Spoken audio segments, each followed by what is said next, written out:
अंतराय। अब आप देखते हैं अंतराय कर्म का खेल। बिट्टू की मम्मी, बिट्टू की मम्मी, कहाँ गई बिट्टू की मम्मी? मुझे बहुत जोरों से भूख लगी है। बिट्टू की मम्मी दिखाई नहीं दे रही। क्या आप लोगों ने बिट्टू की मम्मी को देखा? बिट्टू की मम्मी, मुझे बहुत जोरों से भूख लगी है, जल्दी मेरे लिए भोजन लगाओ। ओहो बिट्टू के पापा, तुम यहाँ क्या खाना खाने बैठे हो?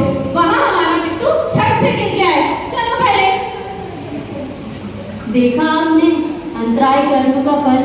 पेट में भूख है और सामने थाली लगी हुई है, पर भोजन नहीं कर पा रहे हैं, क्योंकि यह अंतराय कर्म का उदय है। अब आप देखेंगे वेदनी कर्म का खेल। सर दर्द से फटता जाए और बदन करे हाय हाय, आजा प्यारे पास हमारे, चमकी हो जाए, नवरत्न अपनाए। ओ बेन, क्या हुआ है आपको?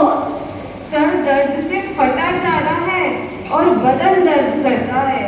तो ये आप क्या सोच रहे हो?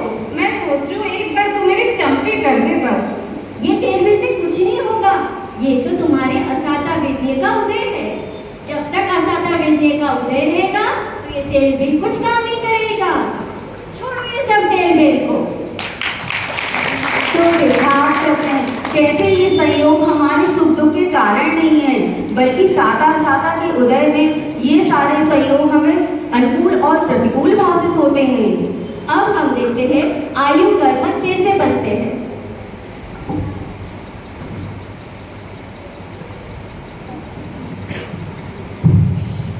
जिज्जी, अरे ओ जिज्जी, जिज्जी कहाँ चली गई? जिज्जी। हाँ बोलो। ओ जिज्जी, तुम्हें पता है हमारे मोहल्ले में एक 93 साल के पप्पा रहते थे। उनको 12 साल पहले तीसरा हार्ट अटैक आया था। डॉक्टर बोले 2-4 दिन का ही मेहमान है। ओहो घबराओ नहीं, अभी भी वो जिंदा ही है। उसकी बीवी और अपने परपोते का मुंह तक देख लिया, पर ओकी बीवी बेचारी 50 साल में ही चलती फिरती भगवान को प्यारी हो गई। सही कह रही हो बहन, जीव की आयु कब पूरी हो जाए कोई भरोसा नहीं। आया कहाँ से कहाँ है जाना, आया कहाँ से कहाँ है जाना, ढूंढ ले ठिकाना चेतन, ढूंढ ले ठिकाना। आया कहाँ से कहाँ है जाना, ढूंढ ले ठिकाना चेतन, ढूंढ ले ठिकाना। तो देखा आपने, मैं अनादि निधन स्वतंत्र जीव द्रव्य हूँ। हम आयु कर्म की क्षय में अपना मरण मानते हैं और पर्याय की क्षय में अपनी क्षय मानते हैं। अब हम देखते हैं नाम कर्म का खेल।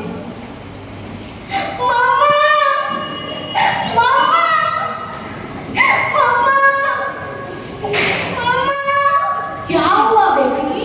मम्मा look at my face, कितना पिंपल आ गया, बताओ मैं क्या करूं? बेटा रो मत, मैं तुम्हारे लिए मम्मा का उपलन वाला फेस वॉश ले आऊंगी।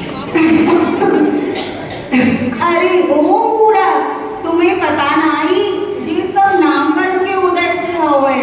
अबे में तुम मामा अर्थ लगाओ, चाहे पापा अर्थ लगाओ, चाहे पूर्व अर्थ लगाओ, जो सब नाम कर्म के उदय जब तक रहिए, जब तक ये पिंपल न चाहिए बेटा।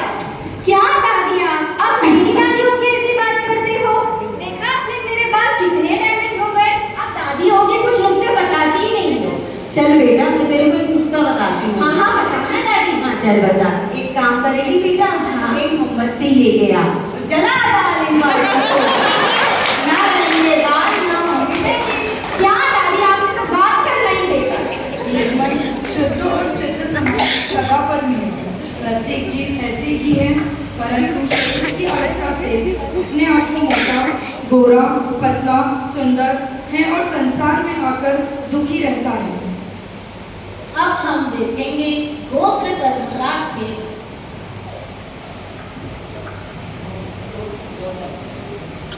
अरे बहन, पता है आजकल के जेनी?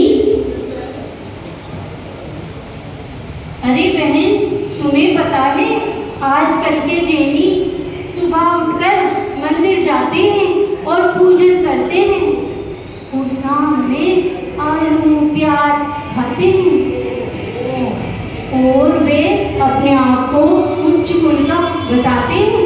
हे भगवान, कैसा जमाना आ गया है। और जेनी की बेटी रोज मंदिर जाकर भी ना रात में खाती है ना आलू प्याज खाती है। ये सब उच्च कुल के कार्य होते हैं। बताओ, ये कोई उच्च कुल के कार्य है? हम तो इस कर्मों से परेशान हो चुके हैं, परेशान हो चुके हैं।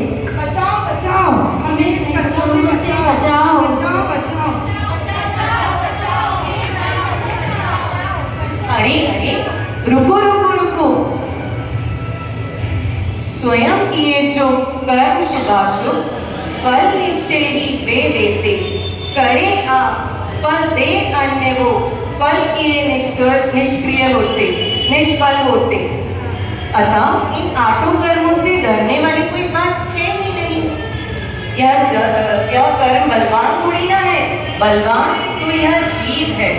अतः इन आठों कर्मों से बचने के लिए आपको प्रतिदिन जिनवाणी सुननी चाहिए, स्वाध्याय करना चाहिए और तत्वों का सच्चा स्वरूप समझना चाहिए।